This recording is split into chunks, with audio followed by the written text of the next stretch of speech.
Bismillah, Assalamualaikum warahmatullahi wabarakatuh. Alhamdulillah, wassalamualaikum wasallam ala Muhammad bin Abdillah. Ya, marhaban bikum di hadil qanah.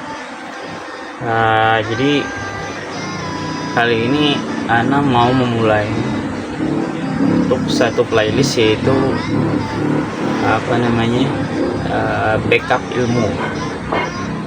Iya, sebenarnya memang udah lama ya mau bikin yang kayak gini, cuman baru sekarang mulainya nih. Dan udah lama Ana tuh curhat sama temen, kok susah banget ya mau memahami pelajaran, susah banget, capek rasanya, tahu-tahu nanti hilang. Terus kata temen, ya yang mana kita udah tahu sebenarnya ya, untuk melengketkan ya, setidaknya presentasi lengket ilmu itu di kepala itu ajarkan. Jadi pada dulu anak bingung mau ngajarkan kemana, ya udah, jadi setidaknya ngajar di depan kamera, seakan-akan anak mengajar ya, Allah alam, mudah-mudahan kalau misalkan ada yang nonton pun mengambil manfaat dari ilmu video ini, alhamdulillah gitu kan. Nah, dan kali ini Ana mau membackup kehadiran yang kedua, masya Allah, kehadiran yang kedua dari madda tarbiyah wasuluk di sedikit Ana ceritakan kalau Ana adalah mahasiswa dari Sofwa University, yang mana direktori oleh Syekh Wahid Abdul Salam Bali. Nah, dan ini adalah firqah ketiga, masya Allah. Kenapa nggak dari firqah awal aja kemarin? Ya Allah lah, ya. Sekarang baru mau ini ada giroh mau membackupnya. Nah, mudah-mudahan nanti kalau udah selesai baru kita balik ke ke firqah yang pertama lagi. Firqah itu 1 tahun ya, satu firqah 1 tahun. Nah, jadi ini firqah ketiga, berarti tahun ketiga di Sofwa University. Nah, ini tarbiyah wasuluk, kitabnya Al-Bidayatu fi Raqaiq. Al-Bidayatu fi Raqaiq. Dan disyarah oleh Wahid bin Abdul Salam Bali, dari rektor. Kemudian di kehadiran yang kedua ini beliau menjelaskan tentang kesombongan, tentang kibr. Dan di kehadiran ini pula beliau membahas dari perincian al-kibr ini, yang pertama derajatnya atau tingkatannya, kemudian celaan dalam agama Islam tentang kibr ini, begitu tercelanya sifat kibr atau sifat kesombongan, kemudian macam-macamnya, dan yang terakhir tanda-tanda, ciri-ciri kalau kita tuh ada kesombongan itu apa ciri-cirinya. Nanti dibahas di kehadiran itu. Mungkin ada beberapa teman-teman juga ya, teman-teman lain banyak di Indonesia yang ikut belajar di Sofwa University, yang mana alhamdulillah gratis ya. Alhamdulillah gratis. Akan tetapi bahasa pengantarnya bahasa Arab. Nah, bagi kita yang mungkin agak susah bahasa Arab, insya Allah dari BEM-nya seperti Sunni membuat i'dad lughawi, diajarkan oleh native speaker ya, native pembiha gitu. Jadi yang pertama tadi, lanjut ya. Yang pertama tentang derajat yang pertama. Derajat yang pertama adalah kesombongan yang hanya sekedar di hatinya saja, cukup di hatinya saja. Jadi kata Syekh itu, dia itu berusaha untuk menebang pohon kesombongan, tapi tidak tertebang, hanya sekedar di ranting-rantingnya saja. kayaknya kayak gitu ya, seingat ada kayak gitu. Nah, jadi di hatinya itu dia berusaha untuk menghindarkan kesombongan, akan tetapi tetap ada kesombongan, dan kita berlindung dari itu ya. Kita berlindung dari hal demikian, yang mana tetap ada sombong. Kenapa? Ya karena memang kata Rasulullah ya, la yadkhulul jannah, tidak akan masuk surga, man kana fi qalbihi mithqala dzarrah min kibr, barang siapa yang di dalam hatinya itu terdapat kesombongan, mithqala dzarrah min kibr, ada kesombongan walaupun sebesar biji sawi. Kalau dulu kan biji sawi ya itulah yang paling kecil yang diketahui. Kalau sekarang inti atom lah begitu. Walaupun di dalam hati itu ada inti atom, ada kesombongan seinti atom besarnya, nah la yadkhulul jannah, maka dia tidak akan masuk surga. Nah makanya di sini ada tingkatannya, derajat. Ada derajatnya, yaitu derajat yang pertama tadi, orang yang hanya sekedar kesombongan di hati aja, dia nggak ditampakkan dalam perbuatannya, dalam lisannya, nggak ada. Nah itu yang pertama. Yang kedua adalah dari af'al atau dari perilaku. Nah dari perilaku, dua yang dari perilaku. Dari perilaku ini misal seperti dia yang terbiasa duduk di depan maksudnya derajatnya yang lebih tinggi, dia biasa ceramah gitu, anggap begitu. Dia biasa yang sebagai pemberi materi atau narasumber gitu. Dia yang biasa ngajar. Nah tapi pas waktu dia ada waktunya, kalau dia bersama dengan jamaah-jamaah lain sebagai pendengar, dia rasanya tuh kayak ini rasanya nggak cocok ini ya gitu, kayak dia merasa ini aku nggak cocok di sini, aku harusnya di depan. Nah itu dari perilaku yang kayak gitu, itu derajat yang kedua. Kemudian derajat yang ketiga adalah dari lisan. Dari lisan ini, walaupun kata Syekh, walaupun hanya tidak sengaja terlontarkan dengan kata-kata kesombongan, misalkan seperti lah ini kan aku udah tahu ini, nah, gitu. Walaupun dia nggak ada niat mau sombong, tapi dikarenakan kesombongannya sudah tertanam di hati itu, akhirnya ceplos dari lisannya itu langsung keluar gitu, nggak ada filter. Nah itu dikarenakan apa? Dikarenakan ada kesombongan di hatinya, udah tertanam, sudah lengket di hati itu, akhirnya ceplos. Walaupun dia tidak ceplos, akhirnya dia di derajat yang pertama tadi kan, tetap ada kesombongannya, tapi dia nggak ngeluarin. Nah sedangkan ini keluar dengan sendirinya dikarenakan ceplos lah gitu, ceplos mulutnya, nggak ada filter. Nah akhirnya keluarlah rasanya tuh seperti kesombongan yang padahal dia nggak ada niat ya, misalnya gitulah ya contohnya. Nah itu dikarenakan di hatinya udah tertanam kesombongan. Nah walaupun dia nggak ada niat untuk menyombongkan diri tadi, dari mulutnya keluarlah kata-kata itu gitu. Nah itu derajat yang ketiga. Nah derajatnya ada 3.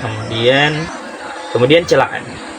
Ini celaannya ya, yang pertama adalah larangan dari Allah Subhanahu wa taala. Kalau yang dilarang berarti tercela, ya udah gitu. Ya, yang pertama itu larangan. Allah mengatakan, "A'udzubillahi minasyaitonir rajim, wa la tamshi fil ardi marha." Janganlah kamu berjalan di muka bumi dengan sombong. La tamshi fil ardi marha, jangan berjalan dengan angkuh lah gitu. Kemudian juga innallaha la yuhibbu man kana mukhtalan fakhura. Sebenarnya Allah tidak menyukai orang-orang yang sombong lagi membanggakan diri. Kemudian yang kedua tadi dari celaannya, yaitu orang yang sombong itu tidak akan bisa memahami Al-Quran, kalamullah, dengan pemahaman yang benar. Susah dia akan susah memahami ayat-ayat Allah secara pemahaman yang benar. Sebagaimana yang dikatakan oleh Syekh di sini, Allah menjelaskan kepada kita tentang mutakabbir itu Allah akan menutup hatinya, kemudian dia akan menjadi keras seperti batu. Hatinya itu akan keras seperti batu, yang menjadi penyebab dia tidak bisa memahami Al-Quran. Allah mengatakan, a'udzubillahi minasyaitonirrajim, kadzalika yatba'ullahu 'ala kulli qalbi mutakabbirin jabbar. Demikianlah atau begitulah Allah menutup hati-hati atas setiap orang yang bersikap sombong dan semena-mena. Dan selanjutnya adalah ancaman tidak masuk surga, sebagaimana hadis yang tadi di awal, yaitu la yadkhulul jannah, dia tidak akan masuk surga. Man kana fi qalbihi mithqala dzarrah min kibr. Barang siapa yang di dalam hatinya ada kesombongan sedikit pun, walaupun sebesar biji atom, ibaratnya biji sawi, atau kalau kita maknakan sekarang itu inti atom. Karena yang kita tahu, kalau dulu yang diketahui yang paling kecil ya biji sawi ya ibaratnya gitu. Kalau sekarang itu udah tahu kalau molekul yang paling kecil itu inti atom. Atom itu luar biasa kecilnya, apalagi inti atomnya. Ya begitu. Kemudian celaan selanjutnya yaitu kesombongan itu adalah pakaian Allah. Nah, selendangnya Allah. Kalau kita bersombong, kita sombong sebagai manusia, maka sama halnya kita mengambil atau merebut selendang Allah, merebut pakaiannya Allah. Yang mana kesombongan ini hanya berhak digunakan oleh Allah. Allah berhak untuk sombong. Kalau kita sombong apa? Kita hanya seorang hamba. Yang mana hamba, kita tahu hamba ya budak. Budak itu disuruh kayak gini, disuruh kayak gitu, ya harus taat. Gitu kita. Ngapain sombong? Ya, begitu. Kemudian juga sombong adalah sifat penghuni neraka. Jadi ada dalam hadis kudusi ya, yang kira-kira begini, enggak secara detail enggak, cuman yang saya ingat anak aja, neraka dan surga itu debat. Neraka dan surga itu debat yang mengatakan kalau kata neraka, aku adalah tempat bagi orang-orang yang sombong, orang-orang yang sombong dan semena-mena gitu. Kurang lebih seperti itu. Kemudian surga mengatakan, aku adalah tempat orang-orang yang miskin dan lemah gitu. Orang-orang yang miskin dan lemah, bukan lemah di sini bukan berarti lemah lembek gitu, enggak. Maksudnya dia tidak dia merasa hamba. Dia tidak mau aku adalah perkasa gitu, aku adalah enggak. Jadi ya memang mengakui kalau dirinya lemah. Yang namanya manusia ya itu memang lemah gitu. Apa sih kita bisa apa? Kita bisa lari cepat, paling secepat apa sih gitu kan. Habis itu kita bisa kuat, misalnya bisa ngangkat apa sih yang paling besar, ya masih dianggap lemah, masih lemah banget kita dibandingkan dengan ciptaan Allah yang lain. Seperti misalkan binatang, gak usah malaikat lah ya, gak usah malaikat, binatang aja bisa beruang, habis itu ada harimau, yakit. Apalah kita gitu kan, kalau untuk kekuatan, buat apa sombong gitu kan. Nah akhirnya kata Allah, lanjut cerita tadi. Akhirnya kata Allah, wahai surga, engkau adalah rahmatku. Engkau adalah rahmatku, yang mana orang-orang yang aku kasihi, yang aku mau, siapapun yang aku mau akan dimasukkan kepadamu. Dan wahai neraka, engkau adalah murkaku, yang mana keduanya akan penuh terisi. Surga maupun neraka keduanya akan penuh. Jalan selanjutnya adalah Allah itu tidak akan menghadapkan pandangannya kepada orang-orang yang sombong nanti di akhirat gitu. Diriwayatkan oleh Muslim dalam sahihnya bahwasanya Rasulullah SAW bersabda, "Thalathatun la yukallimuhumullahu yaumal qiyamah." Ada 3 kelompok orang yang tidak akan Allah ajak bicara, atau maksudnya ya Allah hadapi.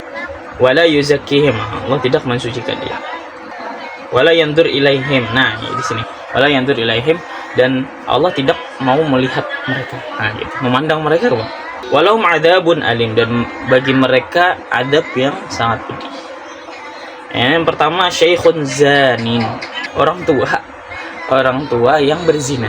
Syekh itu orang yang sepuh gitu ya, yang mana kata Syekh Wahid Bali ini, beliau menjelaskan tentang syekhun zanin, seorang syekh, seorang tua, seorang yang sepuh tapi berzina. Itu maksudnya dia ini kepemudaannya udah hilang. Anggaplah yang tenaga buat berzina itu harusnya udah hilang, harusnya capek lah gitu.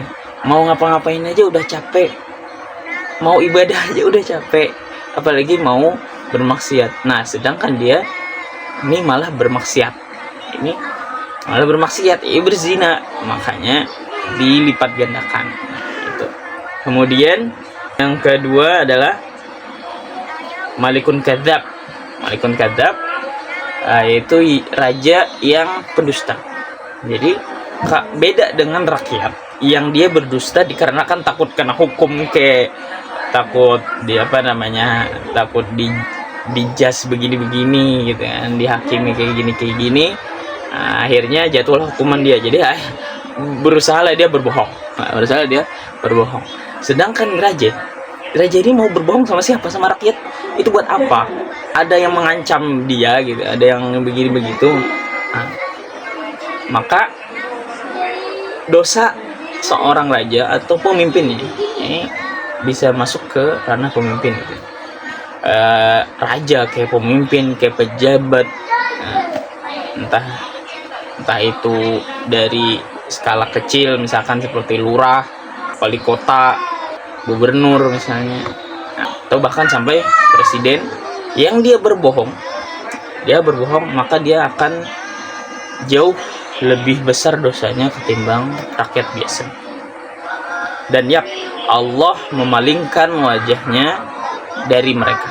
Allah tidak mau berbicara dengannya, Allah tidak mau mensucikan mereka, Allah tidak mau melihat, Allah tidak mau memandang begitu. Alhamdulillah ya.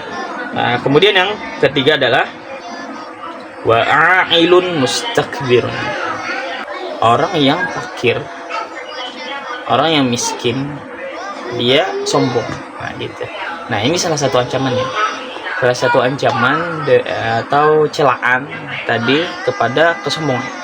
Ini itu Allah tidak mau memandang orang yang sombong ini, Allah tidak mau memandang. Nah di sini dikatakan ailun mustakbir, yaitu orang yang fakir lagi sombong. Kenapa? Karena dia tidak ada yang perlu disombongkan. Dia tidak ada yang perlu disombongkan. Dia udah miskin apa-apa. Ternyata dia sombong. Dia sombong. Kalau kita kita arahkan ke diri kita, sekaya apa sih kita? Misal kayak Bill Gates gitu ya. Seberapa kayanya itu? Apakah dia bisa membeli segalanya? Enggak bisa. Apakah dia bisa membeli satu dunia? Enggak bisa. Jauh lebih baik orang yang sholat 2 rakaat sebelum sholat subuh gitu ya, daripada dia yang punya harta luar biasa. Jadi masih, kalau bagi anak itu masih dikatakan miskin, dan manusia ya memang hakikatnya miskin, dia fakir. Walaupun di sini secara khusus bagi orang yang miskin, orang yang fakir lalu dia sombong. Nah, itu celaan. Kemudian selanjutnya dibenamkan ke dalam bumi. Di sini Rasulullah Shallallahu Alaihi Wasallam memberikan satu contoh bahwasanya ada seorang yang sombong menguraikan bajunya ke lebih dari mata kaki lah, beratnya lebih dari mata kaki, dengan keadaan sombong di hadapan seluruh manusia. Akhirnya dia ditenggelamkan di dalam bumi. Kemudian yatajaljal fil ardi ila yaumil qiyamah, ya maksudnya derajat ketercelaannya gitu ya. Seperti orang yang kalau mendapat adab itu dia bersombong di muka manusia banyak, atau pokoknya berjalan di bumi aja dalam keadaan sombong dengan pakaiannya yang luar biasa, memperlihatkan banget nih, inilah aku gitu, aku kaya, aku punya segalanya gitu ya. Itu seakan-akan dia nanti dihukumnya seperti orang yang ditenggelamkan di bumi. Kemudian yatajaljal fil ardi ila yaumil qiyamah, dia akan terus turun gitu, terus dimasukkan turun terus ke bumi, ke dalam bumi, ke dalam tanah tuh, terus terperosok terus sampai hari kiamat begitu. Jadi kan pas waktu, jadi ada sedikit anak cerita ya, pas waktu anak sekolah waktu anak mondok di mana namanya, di Balikpapan di Yayasan Ar-Rahman Kuliatul Mubalighin ya, kalau nggak salah seingat anak kilo 8 di Balikpapan. Mungkin orang-orang Balikpapan tahu insyaallah di Kompis 8A. Nah, jadi ada guru kami membahas tentang yang kesombongan itu, yang tentang isbal. Kemarin pas waktu itu marak-maraknya perdebatan antara isbal ya, tentang isbal antara yang membolehkan dan tidak gitu. Nah, kemudian beliau mengatakan khuyala itu adalah al-kibr. Khuyala itu adalah al-kibr. Sama, khuyala itu adalah kesombongan. Tentang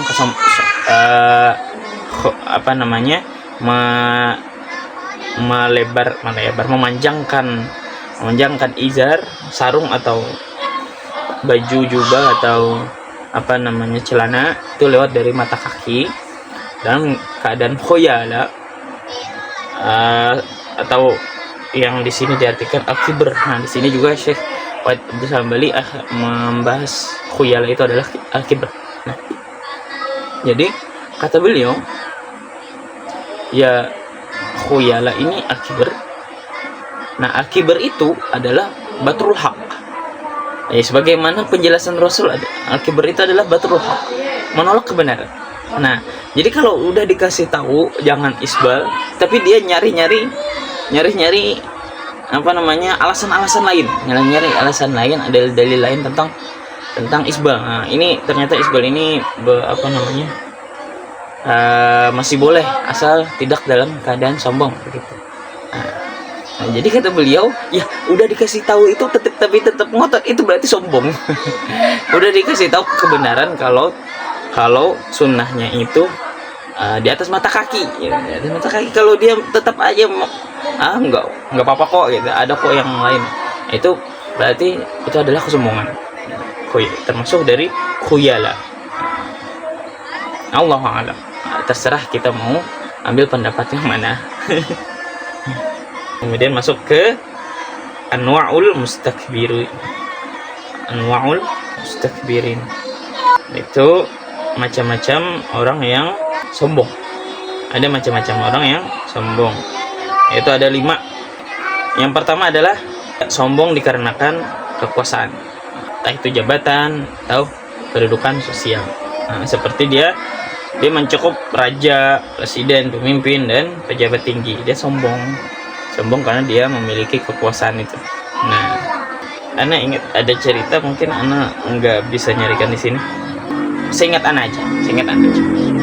Ada Syekh Wahid Abdul Salam Bali ya, di kehadiran ini juga, di kehadiran yang kedua ini boleh cerita ada satu raja muslim, anggaplah mungkin khalifah ya, yang merajai dari kerajaan, seluruh kerajaan muslim.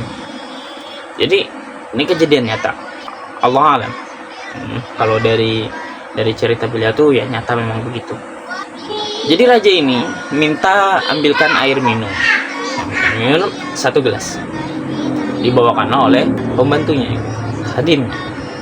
Dibawalah air tadi satu gelas, mau dikasihkan, tapi kata khadim tadi, kata pembantu tadi, pelayan lah ya, kata pelayan tadi, wahai raja, aku harap jangan engkau minum sebelum kau menjawab satu pertanyaanku. Kata raja tadi, ya silahkan tanyalah. Kemudian kata pelayan, berapa kira-kira harga yang mau kau bayarkan dengan segelas air ini jika engkau tidak bisa meminumnya? Jika engkau terhalang untuk meminum satu gelas ini, nah berapa kira-kira kau mau membayarnya? Kata beliau, ya aku berani membayar setengah dari kerajaanku. Nah, gitu. Setengah dari kerajaan. Oke, sekarang kalau kau sudah minum, akhirnya air itu kan ada yang dicerna, ada yang pasti dibuang. Nah, terkandunglah di kandung kemih, ya, tertahanlah di kandung kemih dan tidak bisa dikeluarkan. Nah, berapa harga yang engkau mau keluarkan, yang berani kau keluarkan untuk mengeluarkan air ini, yang supaya bisa kencing gitu ya. Intinya gitu, intinya supaya bisa kencing. Berapa wahai raja, engkau berani bayar berapa biar bisa kencing? Akhirnya kata raja, ya seluruh kerajaanku, aku berani membayarkan seluruh kerajaanku asal aku bisa kencing. Akhirnya kata pelayan itu, berarti kerajaanmu tidak sebanding dengan hanya sekedar satu kencing. Masya Allah. Jadi tidak ada letak kesombongan sebenarnya, walaupun kita punya kerajaan dan kita adalah seorang raja. Oke, lanjut. Nah, kemudian adalah sombong dikarenakan harta, kekayaan. Nah, ini kan kita udah tahu ya. Tadi juga tentang tenggelamnya. Di zaman Nabi Musa itu ada namanya Qarun, dan itu juga ditenggelamkan. Bahkan seingat ana ya, kata Syekh itu, ana lupa, Masya Allah, 7 orang yang kuat itu baru bisa mengangkat kuncinya. kunci harta dia saja. Nah, dan dia udah ditegur sama orang-orang yang ada, ditegur. Ini dari surah Al-Qasas, Allah berfirman tentang menceritakan tentang yang itu tadi, Qarun tadi. Qala lahu qaumuhu la tafrah. Kata orang-orang di sekitar bilang ke Qarun ini, kau jangan terlalu berbangga-bangga. Innallaha la yuhibbul farihin. Allah itu tidak suka dengan orang-orang yang berbangga diri, yang menyombong, sombong. Wabtaghi fima ataqallahu ad-darul akhirah. Jadikan apa yang Allah berikan kepadamu itu harta, jadikan jembatan untuk mencari akhirat. Nah, udah ditegur. Nah, begitu. Oke. Jadi udah ditegur sama orang-orang yang di sekitar kalau jangan sombong. Wabtaghi fima ataqallahu darul akhirah. Jadikanlah sebagai jembatan untuk mencari akhirat. Wala tansa nasibaka minad dunya, dan jangan lupa juga untuk mencari dunia, seperti misalkan makan ya yang duniawi lah, makan, terus rumah. Tidak untuk dilupakan itu, tapi tetap dengan harta kita perlu digunakan untuk mencari akhirat. Karena memang kalau 50-50 itu dikatakan salah ya. Salah. Iya. Contohnya aja, misalkan 50, maksudnya 50-50 ya, 50%, 50%, maksudnya 50% untuk akhirat, 50% untuk dunia, itu salah tentunya. Sedangkan kalau misalkan bandingan antara akhirat dan dunia saja, dari doa yang kita hafal, Rabbana atina fid dunya hasanah. Yang pertama dunia 1, wa fil akhirati hasanah, akhirat 1, wa qina adzabannar. Nah, ini akhirat lagi 2, berarti 2:1 sebenarnya kalau dari ayat yang itu. Dari doa yang itu. Nah, yang pada akhirnya Qarun ini ya ditenggelamkan. Kemudian sombong dikarenakan fisik, biquwati wasihhati, entah itu karena kekuatannya atau karena kesehatannya dia sombong gitu. Dan ini adalah orang yang orang yang bodoh gitu. Kalau ada orang-orang yang dikatakan oleh beliau, kalau ada orang yang sombong, itu dia sombong dikarenakan dia sehat, dikarenakan dia kuat, dia sombong. Nah, maka di sini dikatakan adalah orang yang bodoh. Kenapa? Karena derajat manusia itu tidak ditentukan dari ketampanan atau kesehatan atau kekuatan gitu. Ya, gak ditentukan oleh itu. Hanya saja kekuatan dan kesehatan ini salah satu dari nikmat Allah Subhanahu wa taala. Yajibu an tastamiraha fi taatillah. Maka kita wajib untuk menggunakan kesehatan dan kekuatan ini di jalan Allah, di jalan ketaatan kepada Allah Subhanahu wa taala. Karena memang kita akan ditanya nanti. Karena kita ditanya di akhirat nanti. Ya, kemudian yang selanjutnya yaitu adalah al-mutakabbiru bi'ilmi. Itu orang yang sombong dikarenakan ilmunya. Dan orang yang seperti ini tidak pantas untuk dikatakan sebagai orang yang berilmu, bahkan dikatakan sebagai orang yang bodoh begitu.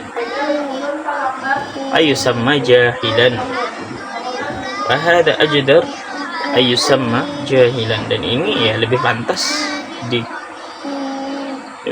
dikatakan sebagai orang yang bodoh, karena memang sejatinya ilmu itu akan membuat kita semakin bertawaduk, semakin rendah hati. Kita akan semakin rendah hati. Allahu Akbar. Ana lupa. Ada Syekh Yasir itu pernah mengatakan al-ilmu arba'atu arba'. Nah, itu dari Imam Syafi'i ya. Ana lupa. Jadi dari ulama, ilmu itu ada 4 tingkatan. Saya ingat ana aja. Yang pertama, dia akan menganggap dia tahu segalanya. Nah, gitu ya. Yang pertama adalah kalau dia tahu gitu. Nah, di tingkatan yang pertama, dia akan merasa dia udah jadi orang yang paling tahu. Nah, gitu. Berani nyalahin orang, berani itu, nah gitu. Mengklaim ini salah, itu salah. Nah, itu ilmu. Derajat ilmu yang paling pertama. Nah, derajat lagi. Tingkatan orang yang berilmu yang pertama. Kemudian yang kedua, kemudian dia masuk ke derajat lagi. Dia masuk ke tingkatan yang kedua, yaitu dia dia sadar bahwasanya ada ilmu-ilmu yang dia lewati, ada ilmu-ilmu yang dia tidak dapat. Nah, itu tingkatan. Kemudian tingkatan yang ketiga,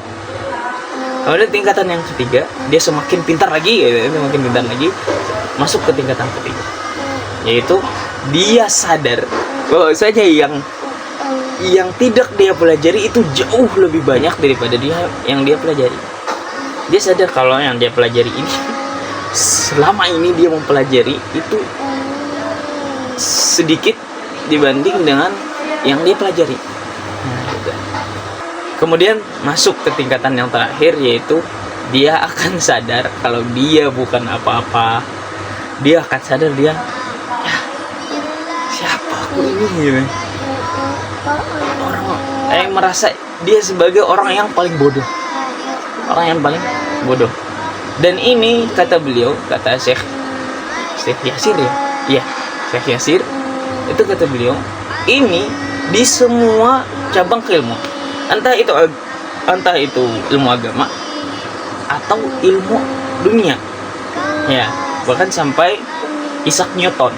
Nah, Isaac Newton itu di akhir hayatnya dia mengatakan tidaklah semua pengetahuanku dan penemuan-penemuanku itu kecuali hanya sekedar seperti anak kecil yang main pasir di pantai, sedangkan laut itu bentang luas di hadapannya. Nah, kayak gitu. Jadi semakin sadar kalau dia bukan apa-apa. Itu tingkatannya. Nah, itu tadi tentang keilmuan. Nah, biasanya, jadi kayak gitu. Jadi biasanya kalau orang itu sombong dengan keilmuannya, dia merasa dia lebih berilmu daripada orang lain, itu berarti dia hanya masih tingkatan yang pertama. Dia masih tingkatan pertama atau tingkatan yang kedua. Tingkatan kedua itu masih sadar-sadar lah sedikit gitu. Ya. Nah. Dan di sini dijelaskan kalau memang orang berilmu itu ini ya, Allahu Akbar, ancamannya luar biasa. Kalau dia berilmu, dia mengajarkan orang lain begini tapi dia tidak melaksanakannya, kalau memang dia bertobat ya insya Allah aman. Tapi kalau dia tidak bertobat, dia merasa aman-aman aja dengan itu, ya kabura maktan indallah, maka kemurkaan yang luar biasa. Kemudian yang terakhir adalah sombong dikarenakan kecantikan. Huwal mutakabbir bijamalihi wa husni surati. Dia adalah orang yang sombong dikarenakan ketampanannya dan keelokan postur tubuhnya, ibaratnya kayak gitu, keelokan badan, kayak gitu. Dan ini biasa, walaupun ada di beberapa di laki-laki, tapi paling banyak itu di perempuan. Ya, karena pikirannya ya kecantikan. Ada seorang ulama yang mengatakan betapa lucunya manusia yang lupa ya. Jadi betapa lucunya manusia itu, dia berbangga dengan kecantikannya. Allah, anak kurang fokus jadinya nih. Jadi aneh ya, anggap kayak bahasa kita lah ya. Aneh, orang-orang yang menganggap dirinya cantik itu dia berbangga diri, dia sombong dikarenakan kecantikannya, yang padahal nanti kalau misalkan dia tuh beberapa tahun kemudian dikubur, dimakan cacing gitu, wajahnya ya begitulah wajahnya pada waktu itu. Berarti hanya beberapa waktu saja cantiknya, udah selesai. Buat aku sombong. Ini ada terlewat ya, Ana lupa di bagian mananya. Jadi Ana selipkan sedikit di sini aja. Ada cerita, ada orang yang pangeran, dia pangeran apa gubernur gitu ya, jalan, anggaplah gubernur jalan dengan kesombongannya, dengan baju yang hebat gitu. Terus ya sebagaimana kebiasaan orang dulu, kalau sombong itu berarti memanjangkan pakaian. Pakaian nih sampai berseliweran di tanah. Itu laki-laki ya, bukan perempuan. Kalau perempuan ya bagus, dia menutup aurat. Kalau laki-laki apa? Enggak, dia sombongan. Nah, akhirnya ada ulama yang melihat, ditanyalah, pakaian apa itu? Nah, gitu, kayak sinis lah ya. Anggaplah kalau kayak kita gitu, oh gitu sih, kok pakaian kayak gitu sih gitu. Akhirnya dijawablah sama gubernur ini, lah kamu nggak tahu sama siapa aku gitu. kamu nggak tahu siapa aku? Ya, aku tahu, kata ulama. Aku tahu kamu adalah orang yang berawalan dari setetes air mani yang hina dan kemudian nanti berakhir sebagai bangkai, ya, sebagai bangkai di kuburan. Akhirnya sadarlah dia kalau ya memang kita ini dari air yang hina, mimma mahin, dari air yang hina, air mani, kemudian nanti kembali lagi ke bangkai, tulang belulang. Udah, jadi ngapain sombong? Nah, sekarang masuk ke selanjutnya. Masya Allah, ini udah lama banget. Bagaimana nanti anak nguploadnya? Anak potong-potong biar lebih ininya, kayaknya bakal capek, tapi nggak apa-apa. Mudah-mudahan kalau ada yang menonton ini ngambil ilmunya bagus lah, alhamdulillah. Jadi amal jariah, ya kan? Kemudian adalah ciri-ciri dari kesombongan. Jadi ini sangat penting. Jadi yang akhir ini sangat penting bagi kita semua, orang-orang yang bahkan awam yang tidak perlu mempelajari tingkatan-tingkatan kesombongan. Terus orang macam-macam orang yang sombong bagaimana, tidak perlu sampai ke situ. Tapi yang paling penting di sini, Masya Allah, yang paling penting dikasih di akhir, nggak masalah. Jadi bagaimana kita tahu kalau kita ini sombong nggak? Kalau kita ini sombong nggak? Untuk mengetahuinya ada dua ciri-ciri. Ada dua ciri-ciri di dalam diri kita. Kalau memang ada salah satunya berarti kita sombong. Udah, istighfar, taubat semua.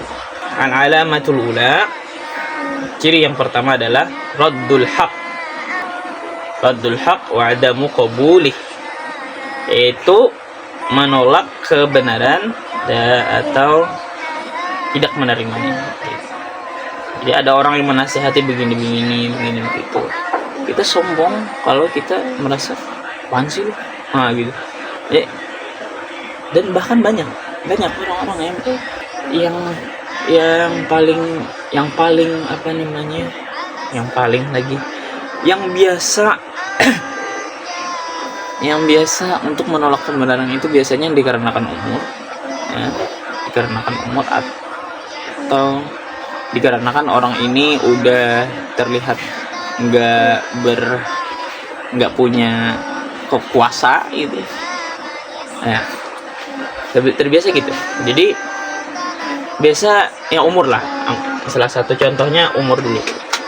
Umur biasanya dikaitkan dengan pengalaman. Nah, kalau ada yang menasihati yang lebih kecil, dijawablah dia, kamu apaan sih? Udah, kamu ngasih tahu ke kami udah sering makan garam. Ya, kalau bahasa kami itu, kenapa kami sudah banyak makan uyah. Kalau bahasa kami kayak gitu. Nah, mungkin bahasa ikhwah sekalian ya macam-macam ya. Itu batrul haq. Nah, raddul haq itu menolak kebenaran. Jadi sebagaimana Rasulullah ditanya tentang kibr itu apa? Dalam Sahih Muslim beliau mengatakan sallallahu alaihi wasallam, al-kibru batrul haq. Kesombongan itu adalah menolak kebenaran. Wa ghamdun nas, dan mencela manusia. Tadi yang pertama tadi batrul haq. Jadi kalau kita ambil contoh dari ulama-ulama ya, ulama seperti Imam Malik, beliau tidak menolak kebenaran itu bagaimana coba? Beliau ulama yang luar biasa, diakui sebagai imamnya Madinah gitu, ulamanya Madinah, karena beliau yang membuka pengajian di Masjid Nabawi. Ditanyai tentang talak, dan beliau ada satu perkara yang beliau merujuknya kemana? Nah, merujuknya ke Imam Syafi'i, yang mana Imam Syafi'i ini kan murid beliau, tapi menukil dari perkataan Imam Syafi'i. Dari perkataan Imam Syafi'i tentang talak begini. Nah, itu contoh ulama yang tidak batrul haq. Contoh orang yang tidak sombong, yang tidak menolak kebenaran. Jadi walaupun murid, kalau dia ngasih tahu yang benar nih, kita ambil. Yang sekarang ini kebanyakan. Ya, naudzubillah.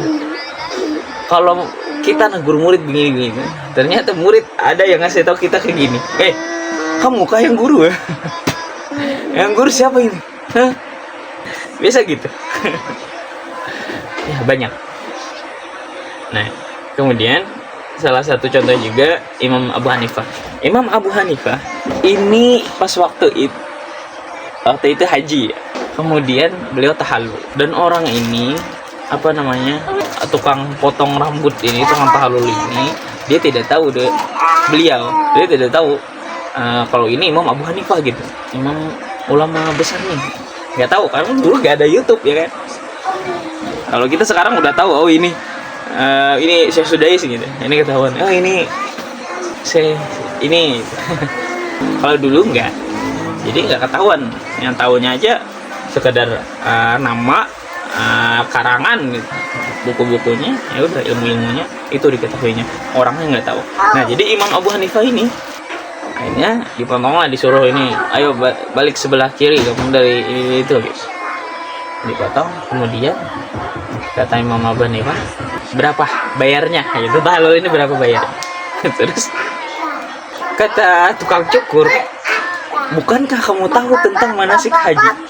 Kalau ini adalah ibadah kepada Allah, jadi tidak boleh dipatok seberapa aja. Iya, mana tidak ada patokan, tidak ada patokan. Kamu kasih aja seikhlas kamu gitu.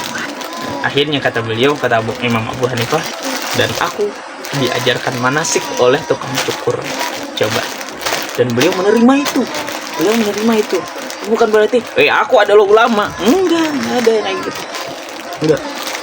Jadi kalau memang benar kata tukang cukur, ya udah, ini benar. Yang benar. Dan dia mengakui, aku diajari manasik oleh tukang cukur. Kemudian yang terakhir nih, yang kedua dari ciri-cirinya adalah kontunas, yaitu merendahkan manusia. Kalau misalkan ada dalam hati kita itu lebih tinggi daripada manusia sedikit pun, nah berarti itu adalah apa namanya, kesombongan gitu. Minimal nanti masuknya ke ujub.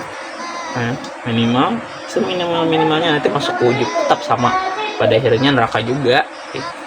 Nggak ada yang boleh sedikit pun dari kesombongan, itu nggak ada.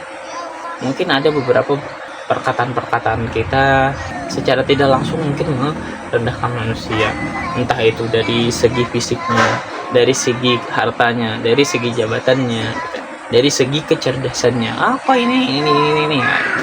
Biasa yang kayak gitu ya. Dari segi pendidikan, apaan ini, atau bahkan yang nggak berpendidikan pun bisa kayak gitu ya. Ada sering yang di mana ya lagi ya, Allah Akbar, ada di satu tempat. Jadi teman anak ini dia S1 gitu. Dia S1 dan dia S1 dakwah. Disitulah perilaku sombong dari orang-orang yang dia nggak terima dengan orang-orang S1. Apaan S1 gitu? Kamilah pondok pesantren. Ada kayak gitu, ada. Dan itu memang terjadi. Nah, Allah alam di mana-mana lagi mungkin ada. Dan itu naudzubillah ya. Entah kita pesantren, entah kita S1 ya. Yang namanya kita manusia, udah ngapain kita sombong, selesai gitu. Nah, mungkin kayak gitu. Sudah selesailah kehadiran yang kedua ini. Adapun kehadiran yang pertama mungkin nggak dulu.